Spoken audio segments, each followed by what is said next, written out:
हुआ था।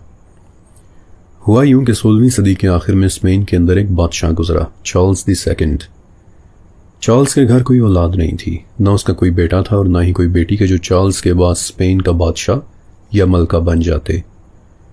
लिहाजा जब चार्ल्स मर गया तो इर्द गिर्द मौजूद ममालिक के बादशाहों की रॉल टपकना शुरू हो गई और उन्होंने सोचा कि इस वक्त स्पेन का कोई बादशाह नहीं है, चुनाचे किसी तरह से अगर हम इन पर कब्जा कर लें तो अमेज़न से लूटे हुए लाखों टन खजाने हमारे कब्जे में आ जाएंगे।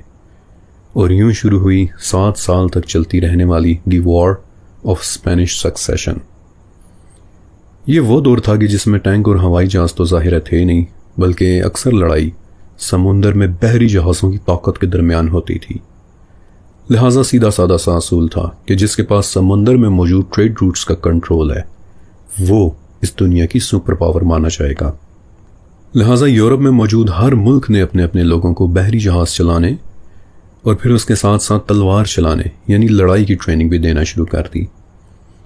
The war of Spanish succession 7 साल तक चली, लेकिन जब ये लड़ाई ख़त्म हो गई और अब लड़ाके मल्लाहों की ज़रूरत कम हो गई तो अब ये लोग बेरोज़गार हो चुके थे और जाहिर है कि उन 2 कामों के अलावा इन्हें कुछ और आता भी नहीं था, यानी कि जहाज़ चलाने और लड़ाई करने के अलावा। लिहाजा उन्होंने फ़ैसला किया कि बजाय दर बदर नौकरियां ढूंढने के